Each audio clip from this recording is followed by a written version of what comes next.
কেউ কোনো তৃণমূল বিধায়ককে ফোন করেনি, কেউ কোনো তৃণমূল সাংসদকে ফোন করেনি। ফোন আসছে তৃণমূল থেকে আসছে, ভোটের আগে এসেছে, ভোটের পরে আসছে।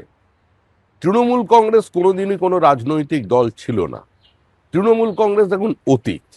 আগামী দিনে তৃণমূল কংগ্রেসকে নিয়ে মানে দল নিয়ে ইসলামিক হিস্ট্রিতে একটা কোর্স মানে চ্যাপ্টার থাকবে, ওখানেই পড়াশুনো করাবে। কারণ একটা দল ছিল যে দলের নীতি ছিল দুর্নীতি। এখন সে দলের নেতারা দুই হাতে দুই ঘড়ি পড়তেন, কিন্তু সময় দলকে ক্ষমা করেনি। মানুষ প্রমাণ করে দিয়েছে রাজনীতিতে ঔদ্ধত্যের, দখলদারির, দুর্নীতির কোনো স্থান নেই। গতকাল আপনারা জানেন যে সন্দীপন সাহার বাড়ির সামনে যে বিক্ষোভ দেখানো হয় তা নিয়ে আজকে সাংবাদিক বৈঠক করেন বিধানসভার বিরোধী দলনেতা ঋতব্রত বন্দ্যোপাধ্যায়। অন্য বিধানসভা ক্ষেত্র থেকে লোক এনে অরাজকতা সৃষ্টির চেষ্টা হয়েছে বলে অভিযোগ করেন তিনি। সন্দীপন সাহা নিউ মার্কেট থানায় অভিযোগ জানিয়েছেন, মুখ্যমন্ত্রী বা বিজেপি রাজ্য সভাপতি নিশ্চিত এই ঘটনা সমর্থন করবেন না। যারা জড়িত তাদের বিরুদ্ধে দৃষ্টান্তমূলক ব্যবস্থা নিতে হবে।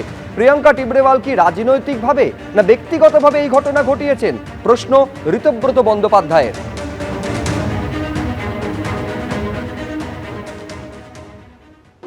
এন্টালি বিধানসভা কেন্দ্রে বিজেপির যিনি প্রার্থী ছিলেন, পরাজিত প্রার্থী প্রিয়াঙ্কা টিবরেওয়ালের নেতৃত্বে প্রাক্তন বিধায়ক স্বর্ণকমল সাহা এবং আমাদের পরিষদীয় দলের অন্যতম ডেপুটি লিডার সন্দীপন সাহার বাড়ির সামনে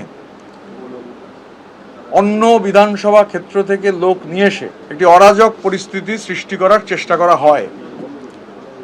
আমরা ইতিমধ্যেই সন্দীপন গতকালই নিউ মার্কেট থানায় ফর্মাল কমপ্লেন করা হয়েছে।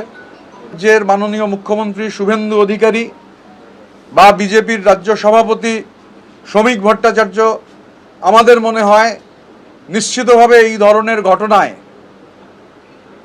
তারা এই ধরনের ঘটনাকে সমর্থন করবেন না। এটা বলতে হবে যে প্রিয়াঙ্কা টিবরেওয়াল তিনি কি রাজনৈতিকভাবে নাকি ব্যক্তিগত ক্যাপাসিটিতে এই ঘটনা ঘটিয়েছেন।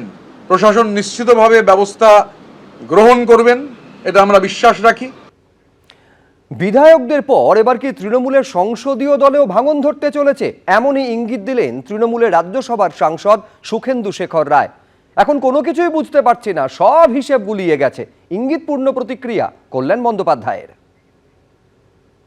এত দ্রুত যে বিধানসভাতে ৬০ জন এমএলএ চলে যাবেন, এটা আমি কখনো কিন্তু দেখিনি। এটা খুব তাড়াতাড়ি ঘটতে চলেছে লোকসভাতেও। ২৮ বছর বয়সেই কার্যত শেষ হতে চলেছে মমতা বন্দ্যোপাধ্যায়ের তৃণমূল কংগ্রেস। তার দল এখন আর তার হাতে নেই, রাশ চলে গেছে অন্যদের হাতে। বিদ্রোহী বিধায়করা মমতা বন্দ্যোপাধ্যায়ের সিদ্ধান্ত অমান্য করে বিরোধী দলনেতা, উপবিরোধী দলনেতা, মুখ্য সচেতক বেছে নিয়েছেন। এখন প্রশ্ন হলো, বিধায়কের পর এবার কি তৃণমূল সাংসদদের একাংশ বিদ্রোহের পথে হাঁটবেন? বিদ্রোহ কি আসন্ন? কতজন সাংসদ মমতা বন্দ্যোপাধ্যায়ের বিরুদ্ধে বিদ্রোহ করতে পারেন? এত দ্রুত যে বিধানসভাতে ৬০ জন এমএলএ চলে যাবেন, এটা আমি কখনো কিন্তু দেখিনি। আমি যেটা বলছি, লোকসভাতে প্রতিক্রিয়া একই প্রতিক্রিয়া হতে চলেছে। লোকসভা ও রাজ্যসভা মিলে তৃণমূলের ৪২ জন সাংসদ আছেন। এত দ্রুত যে বিধানসভাতে ৬০ জন এমএলএ চলে যাবেন, এটা আমি কখনো কিন্তু দেখিনি। আমি যেটা বলছি, লোকসভাতে প্রতিক্রিয়া একই প্রতিক্রিয়া হতে চলেছে। তার কারণ আমাকে এমন কিছু লোকসভার সদস্য, আমার কলিগ, তারা বলেছেন যে তারা প্রস্তুত। তাতে আমার মনে হচ্ছে বোধহয় এটা খুব তাড়াতাড়ি ঘটতে চলেছে লোকসভাতেও।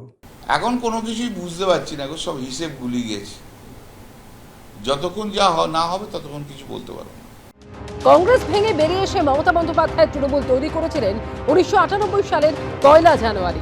২০২৬-এ এসে তছনছ মমতা বন্দ্যোপাধ্যায়ের ফুলের বাগান। এবিপি আনন্দ, এগিয়ে থাকে, এগিয়ে রাখে।